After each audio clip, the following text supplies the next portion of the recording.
We have been discussing the impurities of insight. We came to the sixth one, adhimokha, resolute faith. As one is able to cultivate insight knowledge in a unique manner, the mind will become pure and clear, so that one cultivates the clear faith, clear saddha, leading to trusting faith, trusting saddha. Believing in the practice and the results of the practice,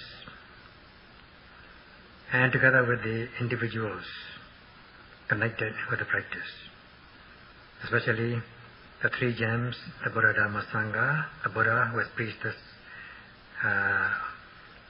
was given these instructions, guidance, and his teachings, sublime teachings, the Dhamma, which we are practicing, and then the community of monks, the Ariyas, who have practiced the Dhamma and attained enlightenment. So, and also believing in the karma and karma result. However, it is not totally unshakable. We can say that we have reached one stage of saddha. First of all, we have to awaken this saddha by listening to to relevant talks, discussion, reading relevant materials and so on, with which we first of all awaken saddha and sustain with the practice, especially with the practice of Satipatthana Bhavana.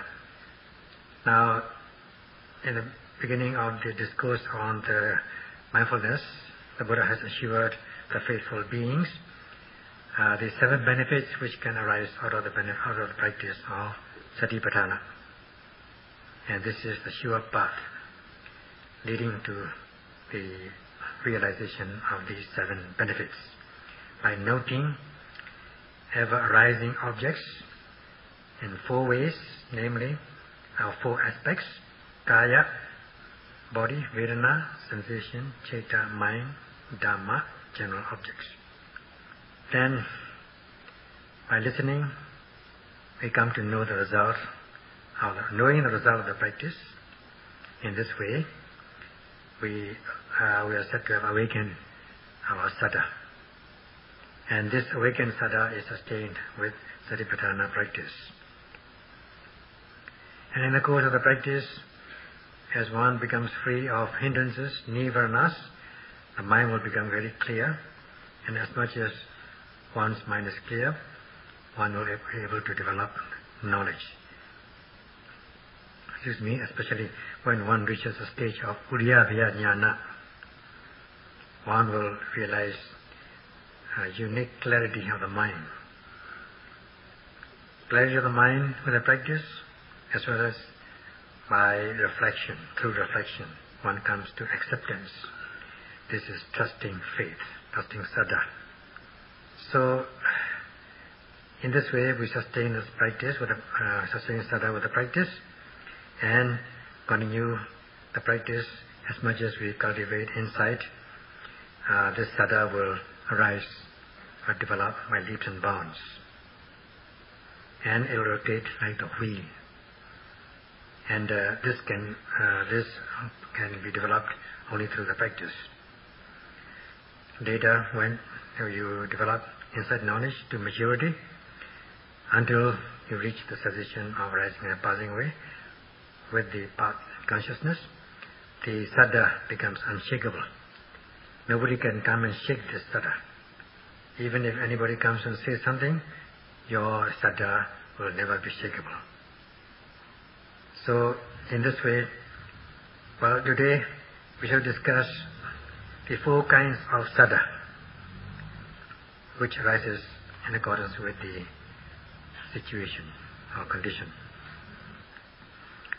Before we go on to these 4 kinds of saddha, let us first examine these qualities of saddha in terms of the natural characteristics its function and manifestation. As is given sadhana sada. That means as one encounters by seeing, hearing, knowing, sadhya vutu, objects worthy of faith, then one comes to acceptance, becomes satisfied, convinced, and resolution. Because one cultivates knowledge, one comes to instill faith. This instills faith, or the object which are worthy of faith instills faith in the practitioner. For some, their knowledge is so fast, they cultivate knowledge in a very fast way, so that Saddha seems to rush into this objects worthy of faith, Saddhya Vatu.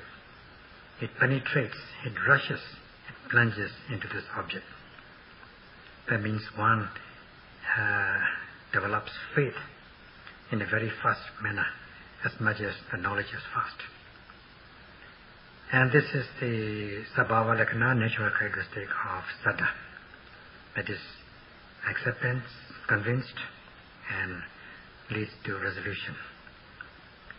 And that also happens only when one cultivates knowledge. Otherwise not. And this acceptance also depends on one's awakening to truth, being illumined to truth, or being the truth illumined as truth illumined in him. One comes to him or her, one comes to acceptance. So is the resolution, not the kind of faith that one does, another kind of belief which is a blind faith without any knowledge. This one is accompanied with knowledge, a reasoned faith. So with knowledge, one comes to acceptance, conviction, and resolution. Now, as to the function, it is given as pasarana rasa. That means it clarifies its associated states. As we have discussed before, mental states occur in groups, in clusters, not alone. And when this saddha, one of the mental states, wholesome mental state, becomes clear, it tends to clarify its associated states, the states which arise with it, together with the consciousness. So, in this way, all the mental states are clarified. That is its function. And as the mind becomes clear, so will be the materiality, rupa, which is connected with it in continuation. The body also will become pure and clear with mental saddha. So as one experiences these two qualities, that is, as one develops faith, as the faith manifests, as the faith has these qualities in terms of sabhava lakkhana, natural characteristic and function, it will become manifested in the yogi that one has come to a unique state of mind, not like before. Extraordinary experience, being free from nivaranas, hindrances, beginning with the hindrance of sense desire, kamichanda nivarana. Then manifested in oh alas, the mind is so clear. In this way, this will be manifested in one's mind. That the mind is not, because of the knowledge, there is no sediment in the mind, no pollution, no contamination in the mind. That means the mind is clear. In this way, the state of clarity will become manifested in one's mind. This is another quality, manifestation. Akarusya Pachipatana, manifestation of freedom from sediments. That means manifestation of clarity. So if one practices intensively, one is bound to realize these qualities by oneself. In this way, as one sees or hears or encounters these sadhya vuttu, objects worthy of faith, one is bound to experience these qualities in terms of characteristic, function and manifestation as given in the texts. In the text are given the 4 kinds of saddha in this way. First of all, we have this pasara saddha. The second one is okapana saddha. The third one is adhigama saddha. And the fourth one is agama saddha. As for the first one, pasara saddha, this only causes the clarity of the mind. When one sees an object worthy of faith, one has trusting faith, mind becomes very clear, and during the practice, as one is free from hindrances, nivaranas, one's mind becomes clear. In this way, this is only clarity of the mind. That much is what is known as pasara saddha, clear faith. The second one is okapana saddha. That means acceptance, conviction and resolution. Just clarity is not accompanied with knowledge. But as for this okapana saddha, it is the result of knowledge. Acceptance, instilling faith in the objects worthy of faith, sadhya vuttu. One comes to acceptance because the object is worthy of faith with knowledge. And then one becomes satisfied, convinced, and then comes to resolution. Previously, it was not a half-hearted faith, not a resolute faith, very faint. Now when one sees the object worthy of faith, then one comes to resolution. Oh, this is it. So this is what is known by okapana saddha. And the third one is adhigama saddha. Adhigama saddha arises only in the noble ones, as one clarifies one's mind, being grounded in sila, practicing Vipassana and progressing through the levels of insight knowledge until one reaches the maturity of the knowledge, seeing the beyond of arising and passing away, with the path consciousness becoming an area, transforming from a state of an untrained ordinary being who is thick with kilesas to a noble, pure and noble and sublime being. That is what it is. And this kind of saddha, adhigama saddha, is possessed by such people. This is, as soon as one realizes the path consciousness, this saddha automatically arises as a natural sequence. And then this saddha will not be shakable. This is unshakable. Throughout one's life, even if one is promised with lifelong prosperity, material prosperity, with millions of dollars and whatever, even if one is persuaded in this way, one will never disturb or shake one's saddha. So much is unshakable. Even if one comes and tell you that I will kill you, if you keep on, if you continue with this saddha, then also you will not shake off this saddha. And even if somebody comes and says, very eloquent orator, eloquent enough to make a marble statue smile, such eloquent is one sometimes, as you have come across these cult leaders. They are such people. And even if such people come and tell you something, persuade you, your saddha will not be shaken. So much will your saddha become unshakable. It's a permanent saddha. And as for the last one, last and the fourth one, Agama Saddha. This kind of Saddha is possessed by the Bodhisattvas, the would-be Buddhas or Buddhas in the making, from the time of their confirmation that such and such a person will become a Buddha in such and such a time, so many eons away. Then from that time of confirmation, these Bodhisattvas come to possess this kind of Saddha, Agama Saddha. So in this way there are these four kinds of Saddha, and of course there are many stories to back up these different kinds of Saddha.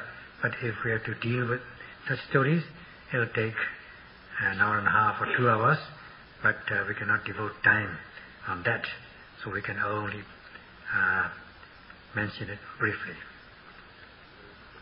There are these methods, four methods or four factors as given in the text to assess whether a person possesses Saddha or not.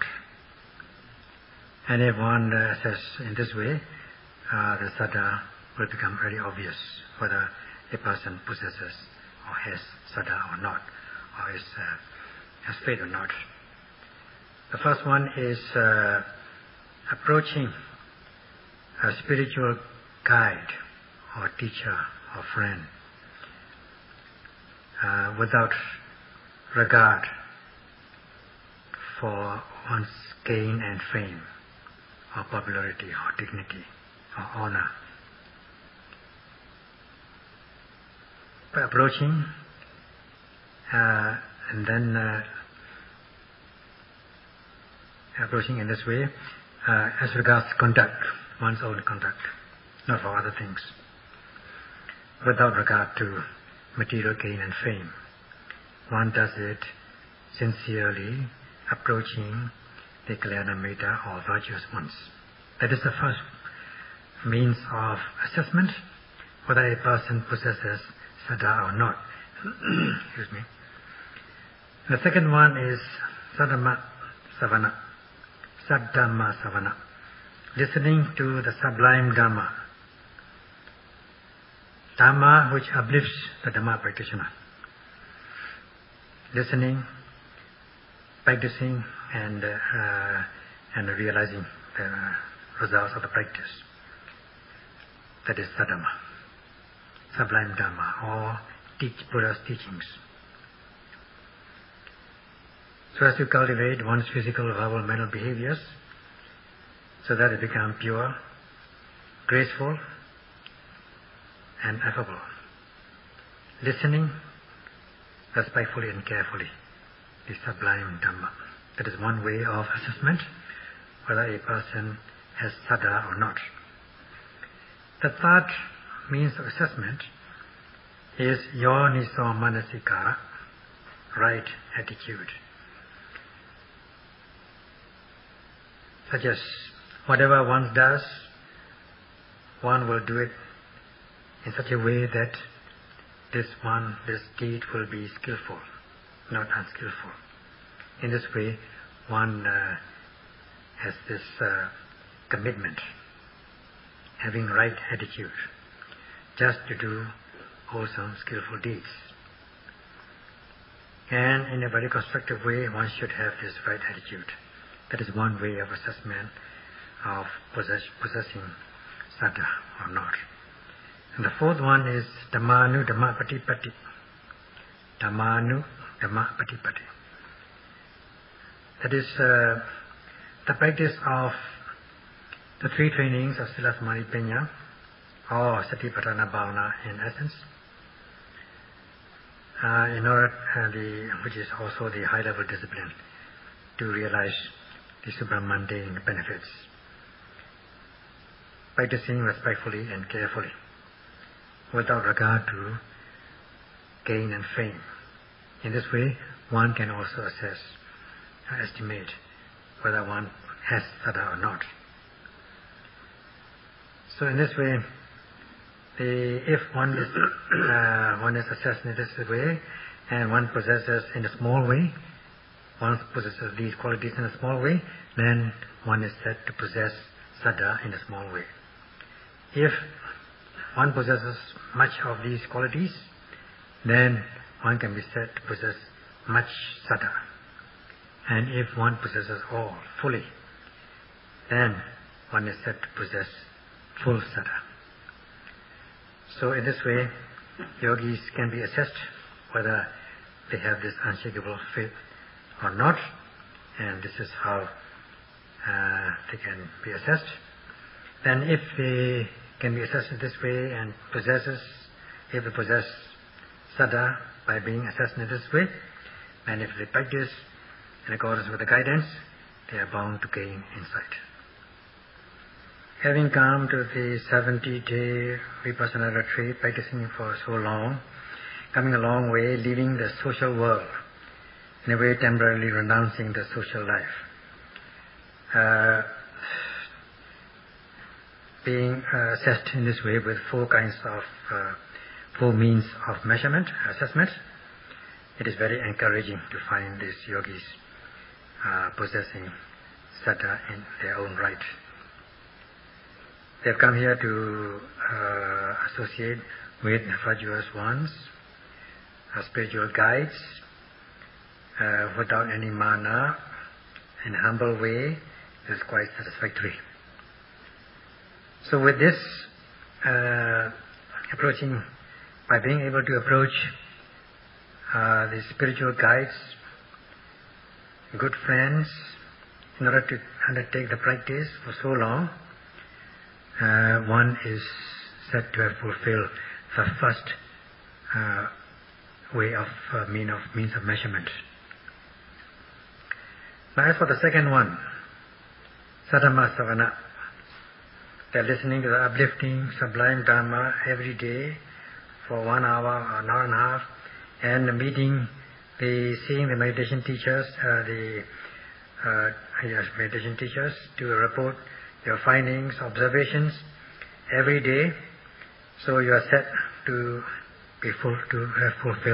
fulfill this requirement, one way of assessment of saddha, namely Saddhamma Savana.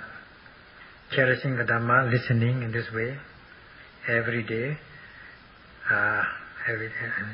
listening to the inspiring talks, respectfully and carefully, you're in possession of this measurement, assessment, or you're in keeping with this assessment. And then as for the third one, namely Yoniso Manasikara, right attitude, having come to the practice, to the retreat, you're not leaving your mind uncontrolled, you're leaving your mind controlled. If you leave your mind uncontrolled, then your mind is bound to become impure and unwholesome. Now you're noting every arising object, thus purifying your mind. Every second of the practice, of the time, being mindful and fully aware, except the time when you are fast asleep, practicing the restraint of these sensual pleasures. You are in possession of saddha by being assessed with this way of assessment, Yoniso Manasikara. For the fourth one, Dhammanu Dhamma Patipatti, practicing the Dhamma, namely the three trainings of Sila Samadhi Panya or Satipatthana Bhavana, mindfulness practice, which leads to the high level discipline of supramundane Dhamma. Manu Dhamma Patipatti, so that you have this saddha in this way. At the stage of Udayavajnana, this saddha possesses the controlling faculty, becomes a controlling faculty, and also bala, power. The power of saddha and the controlling faculty of saddha becomes very obvious at the stage of Udayavajnana. At this stage, the yogis become so energetic and inspired that one will become very enthusiastic to practice for oneself as well as to exhort others, to urge others to undertake the practice, and having gratitude towards the teachers in a very unique way, one will come to cherish, to undertake the practice until one attains the liberating insight. So in this way, the genuine saddha leads to genuine enthusiasm or chanda. Of course, in the text it's not given chanda, enthusiasm or desire or zeal as the impurity of insight. But where does it lead to? This enthusiasm leads to actual practice. At this moment, the viriya energy never goes up and down. There's no fluctuation of viriya. Instead, the viriya becomes steady, balanced, in normal way. At this stage it is known as Pegaha or at times Pegahita viriya. Pegaha means uplifting, steady uplifting or uplifting steadiness. At this stage, viriya becomes steady and balanced in the practice. This expression Pegaha. In order to sustain one's mindfulness as regards ever arising object, mind, body, one need not exert extra energy in an extraordinary manner. Earlier on, one has to exert very strong viriya. Sometimes the energy may be in excess, sometimes in deficiency, and all sorts of things can happen. There will be fluctuations of this energy. Now, it is not like before. As one has practiced, exerted energy initially, this energy which one has exerted initially gains momentum, and at this stage one did not exert special energy, special viriya. Although at the same time one is not totally free of viriya. It is steady viriya. That is what is meant by this pegaha. Neither too stressed nor too lax, in a balanced way. At this stage, it becomes manifested in the yogi's mind that one does not need to exert special energy. It seems as though that the mindfulness is occurring automatically. Objects are noted automatically. In this way, one comes to know, but one comes to realize by oneself that such things happen in a special way, not like before. One does not need to exert extraordinary energy. The energy becomes steady. This is a result of the initial exertion of energy. This is a result that one gets, so that the energy is neither too strong nor too slack or lax. And this becomes very obvious at the stage of Uddiyabhya Jnana. Now we come to the eighth impurity of insight, Upadana. At this stage, there are times when yogi thinks that the noting mind enters automatically into the object noted, mind-body objects noted at the time of mindfulness, leading to extraordinary mindfulness. And this extraordinary mindfulness is known as Upadana. When you are noting these objects, because as the mindfulness becomes very strong, very sustained, even very subtle mind-body objects will be noted. They will never be missed. This becomes very obvious. And then, after noting this object, another object will arise to be noted, ready to be noted. That is the extraordinary experience, extraordinary quality of this mindfulness at this stage. Earlier on, this is just normal mindfulness, ordinary mindfulness. At that stage, although one tries to note every arising object, objects which are noted were very few. More were missed. And many objects just sank into oblivion, fade away without being noted. Now at this stage there is no such thing. All objects are noted because upatita, sustained mindfulness. Mindfulness is very sustained.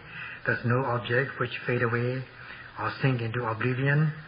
They come to the fore, they come to your noting mind to be noted very obviously, leading to upatita sati, sustained mindfulness.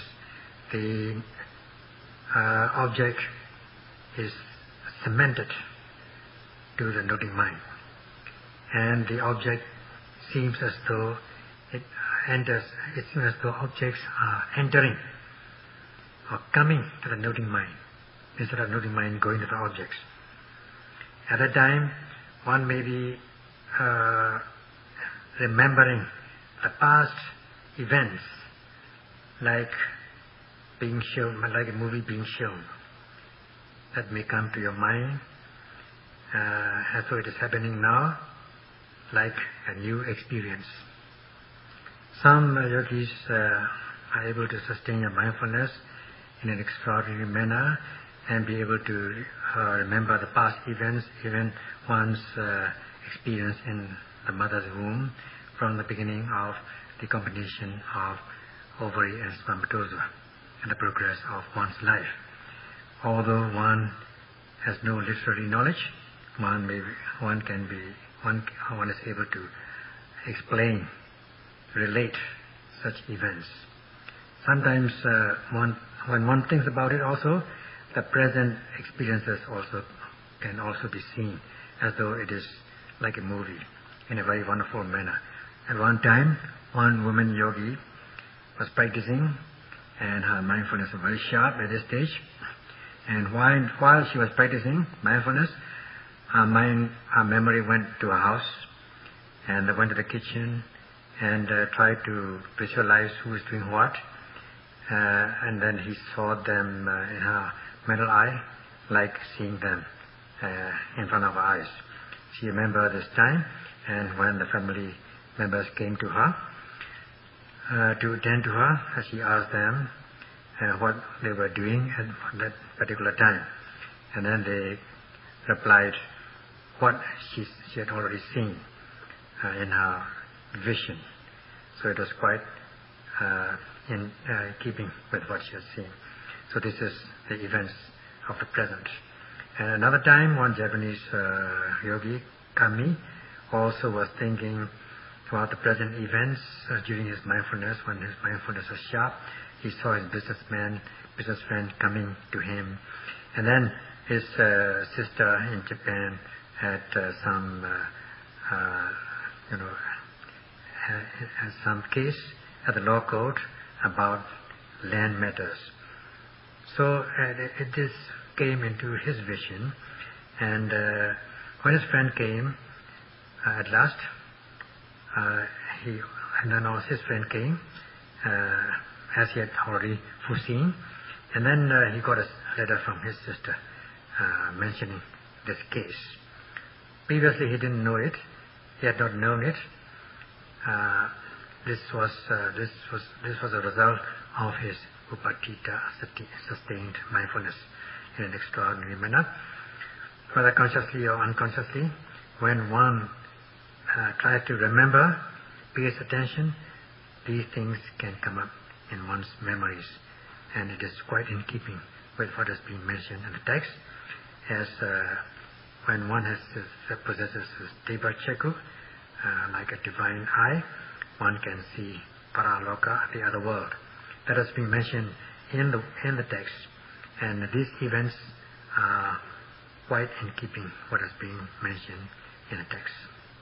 Of course, some people might get some clue about such visions and try to remember or see such things as though one is experiencing this deva chaku, divine eye, or Chitopariya, seeing things ahead of time, but one should not do so. One should not practice purposely such things. Otherwise it will be a waste of time, and also it will be tantamount to adimana, conceit or pride. At this stage, the Saddha and also other things, altogether there are 5 kings, five mental states, which come to possess the power of controlling faculty. They can dominate at opposite states and be able to dominate with the power of controlling faculty. And also come to possess bala, powers. It becomes very obvious at this stage. There are 5 mental states which possess both indriya, controlling faculty, and bala, powers. First of all, we have saddha. It possesses the dominance of controlling faculty over non-confidence, non-faith. And virya, energy, possesses controlling faculty, dominance or power over sluggishness, slackness, laxity. And sati, when it comes to this stage, it will possess this controlling faculty, power controlling faculty, and power, indriya and bala, over lack of mindfulness, lack of mindfulness, lack of awareness, and saddha and samadhi. When samadhi comes to this stage, it has this controlling faculty and power over distraction, worries, remorse, and so on. And panya, having this indriya and bala, controlling faculty and power, will have dominance and power over delusion, lack of clarity, bewilderment, confusion. Because it comes to know things in a very clear manner, being able to discriminate things, distinguish things. So in this way, this indriya, the power of controlling faculty, and the bala will become very strong at this stage. So when they possess such indriya and bala, they become the dominance or controlling faculty of saddha, faith, saddha indriya. And if it's power, saddha bala. And then if it's virya, has indriya, virya indriya, or bala, virya bala. And if sati is combined with indriya or bala, it becomes sattva indriya or sattva bala. And samadhi indriya, samadhi bala. Panya indriya, panya bala. In this way, when they come to possess these qualities, then they are named in this way. This controlling faculty, controlling power, is the power of dominance. At the tender stage of Udaya Jnana, because of the Dhamma experience in an extraordinary manner, one saddha arises automatically and becomes unshakable.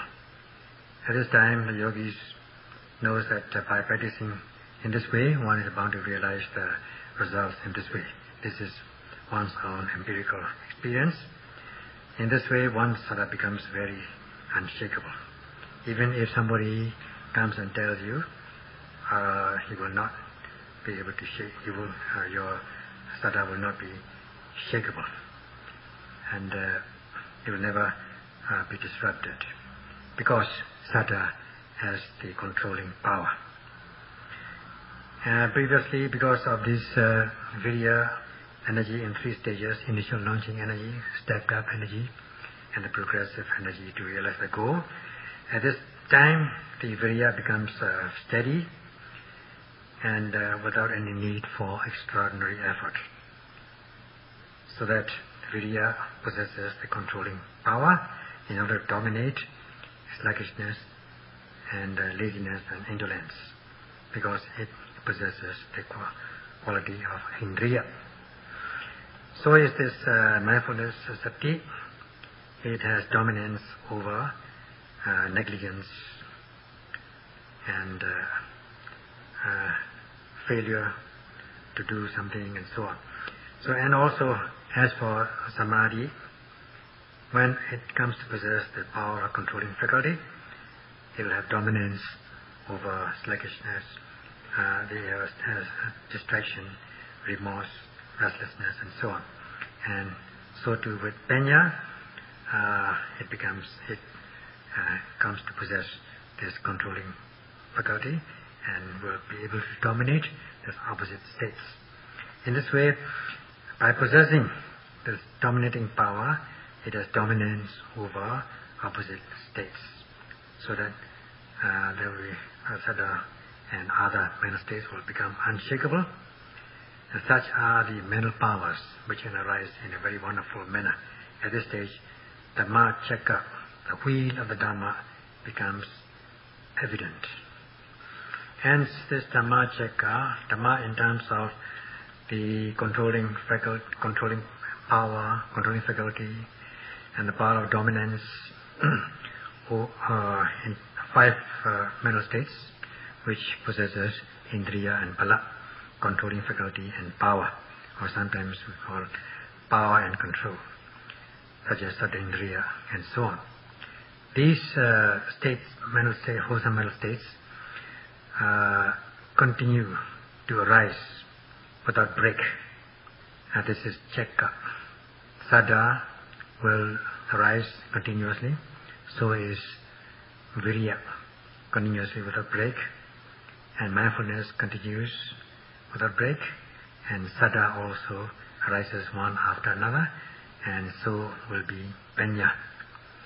They rotate like a wheel without break, continuously.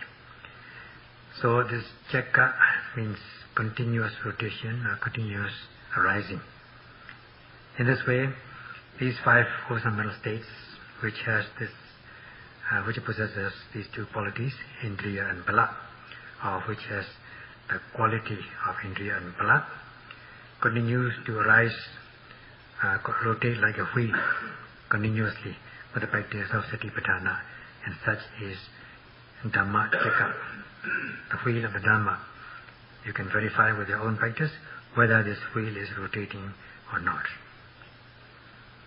Prior to the enlightenment of the Buddha, there is no such thing as controlling faculty possessed by these beings, including humans, devas, and brahmas, especially in the human world. Such things have not rotated like a wheel.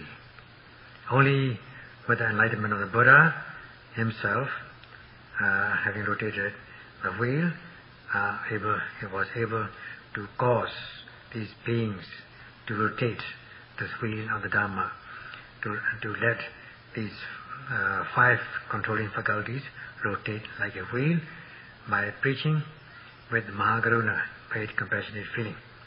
And this such is known as Dhamma Chakka Pavotana, turning, setting in motion the wheel of the Dhamma. In the beginning of this retreat, we discussed the 4 satipatthana,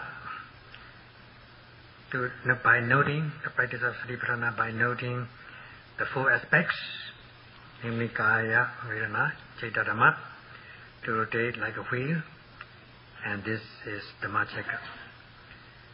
So if by noting the practice of satipatthana, what is the result? The result is to let these 5 controlling faculties or powers rotate like a wheel. If one practices let the 4 foundations of mindfulness, satipatthana, to rotate like a wheel, such as sada, to be continuous, virya, to be continuous, and so on. And as these things arise in the minds of the yogis, and this wheel is bound to rotate. Also satipatthana or Dhamma Chakka rotates like a wheel, letting these 5 controlling faculties to arise continuously. It is quite inspiring and encouraging. So by being able to rotate this wheel of the Dhamma, or the practice of satipatthana, we will be able to cultivate this controlling, 5 controlling faculties, beginning with the controlling faculty of Saddha.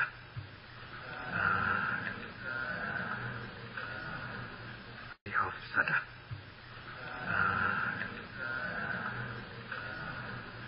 Of Saddha.